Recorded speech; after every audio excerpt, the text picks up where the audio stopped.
ముందు సందర్భంలో కూడా పలుసార్లు వారికి చెప్పినా కూడా వారికి ఏమీ అర్థం కావట్లేదు. ఒక్కొక్కసారి డెవలప్మెంట్ నుంచి 800 కోట్లు అంటే 8 పైసలు రాలేదని, లేకపోతే వారికి ఇష్టం వచ్చిన పదవుల్లో భాషలో మాట్లాడుతూ వాళ్ళకి ఏం చేయాలో ఎటుపోవాలో పాలుపోక, వాస్తవం చెప్పాలంటే కాన్స్టిట్యూన్సీలో వాళ్ళకి ఏం పని లేక, వాళ్ళు ఊళ్ళో పోదామంటే వాళ్ళు మందలియక, ఎవరు విలువక, వాళ్ళకు విపరీతమైన దాంతో ఈర్షతోని ఒక అక్కసుతోని వాళ్ళ మీద కడియం గారి మీద విపరీతమైన ఆరోపణలు చేయడం జరుగుతుంది. ఇంతకుముందు కూడా నిన్నటి రోజు కూడా పల్లా రాజేశ్వర రెడ్డి గారు మాట్లాడుతూ వారి కాన్స్టిట్యూన్సీ నిష్పెట్టి గన్పూర్ కాన్స్టిట్యూన్సీలో ఏం పని నాకు అర్థం కాలేవారు. ఈ రాజయ్య గారికి కూడా నాకు అర్థం కాదు. ఒకసారి 4 సార్లు ఎమ్మెల్యే గెలిచినా అంటాడు, ఒకసారి ఉప ముఖ్యమంత్రి గెలిచినా అంటాడు. మరి ఆయన వేసుకొని ఇన్ఛార్జ్గా ఇక్కడ తిప్పడం ఏందో నాకు అర్థం కాలేదు. ఈయనే బయటికి ఇన్ఛార్జ్ ఇవ్వాల్సిన అవసరం వాస్తవం కాబట్టి ఉప ముఖ్యమంత్రి కాబట్టి పల్లా రాజేశ్వర గారు ఒకసారి ఎమ్మెల్సీ అన్నాడు, ఇంకోసారి ఎమ్మెల్యేగా గెలిచినాడు. కేవలం మంత్రి పదవి కూడా ఆయన చేయలేదు.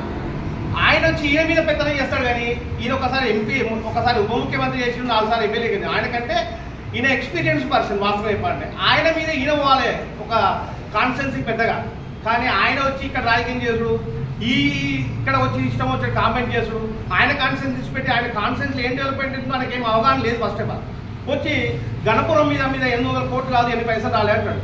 ఈ జీవోలన్నీ చెప్తున్నాయి. ఒక్కొక్క జీవో ప్రతి ఒక్కరు ఇంతకుముందు పత్రికా విలేకరులు అందరూ కూడా ఇవ్వడం జరిగింది. దయచేసి మీరు కూడా వాళ్ళు ప్రశ్నించాలి. ఈ జీవో నెంబర్స్తో సహా డేట్స్తో సహా ఇవ్వడం జరిగింది సార్ గారు. ఏ రోజు ఏ జీవో నెంబర్తో మనకు నిధులు విడుదలైనవి, ఎక్కడెక్కడ టెండర్లు అయినాయి, ఏ టెండర్లు కాలేదు, ఇంకా ఎవి బ్యాక్గ్రౌండ్ అనేది ప్రతి ఒక్క ఇష్యూ కూడా ఆల్రెడీ ప్రెస్కు రిలీజ్ చేయడం అయింది. అయినా కూడా వాళ్ళు అవాకులు చవాకులు వేయడం ఇది మంచి పద్ధతి కాదు.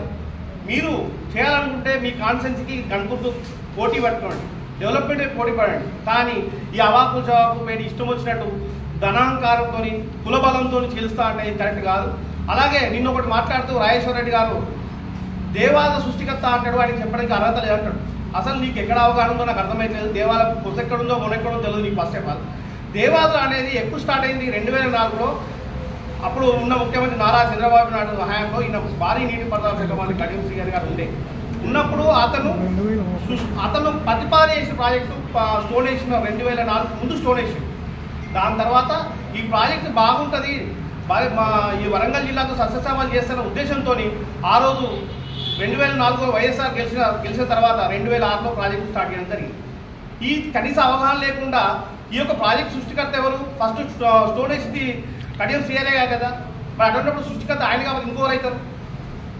అసలు కనీస అవగాహన లేదు. నువ్వు నాకు అర్థం కాదు. ఈ కాలేజీలో స్టూడెంట్స్కు చదువు చెప్తున్నావు నాకు అర్థమైంది. ఈ వచ్చిన చదువు చెప్పి అందుకనే నేను అందరినీ స్టూడెంట్స్ అందరూ నాశనం చేస్తున్నట్టు వచ్చిన చదువుతాను. వాస్తవం చెప్పాలంటే ఏ అవగాహన లేకుండా ఇలా ప్రతి ఒక్కరు కూడా మాట్లాడడం కరెక్టే కాదు. అలాగే ఇంకా పనుల గురించి మాట్లాడుతూ అలా అంటాడు, మళ్ళీ వేరే ముచ్చట గురించి కూడా ఏ కనీస అవగాహన లేకుండా మాట్లాడతాడు. వీడికి వస్తాడు, అక్కడ మొత్తం ఆయన కాన్స్టిట్యూన్సీ మొత్తం గాలి వదిలేసిండు, వచ్చి గంటనే ప్రచారం చేస్తాడు. పల్లా రాజేశ్వర లేకపోతే రాజకీయం చేసే పరిస్థితిలో రాజే లేడనే సంగతి వాళ్ళకు కూడా తెలిసిపోయింది. అంటే రాజే పరిస్థితి మనకి ఎంత దిగజారిపోయిందో అర్థం చేసుకోవాలి. అంటే రాజే పోతే ఎవరు వచ్చే పరిస్థితి లేదని పబ్లిక్ అర్థమైపోయింది అనే ఉద్దేశాన్ని రాజేశ్వర టీఆర్ఎస్ పార్టీ బీఆర్ఎస్ పార్టీకి అర్థమైపోయింది.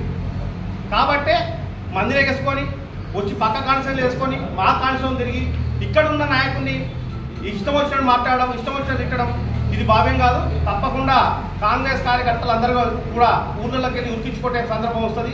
దయచేసి ఇటువంటి పద్ధతి మార్చుకోవాలి, ఇటువంటి భాష మార్చుకోవాలి. మీరు అభివృద్ధిలో వారితో కలిసి పోటీకి నిలబడాలి. ఒకవేళ మీకు చాతగా పక్షంలో పక్కకు వండుకోవాలి తప్పితే ఈ వచ్చి మా మీద ఇష్టం వచ్చినట్టు అవకొచ్చేట్టు అయితే ఊరుకునేది లేదు. త్వరలో ఇటువంటి పరిస్థితి మళ్ళీ ఇంకా ఏదైతే ఉరికించుకోవడం జరుగుతుందని కనుక చేస్తుంది.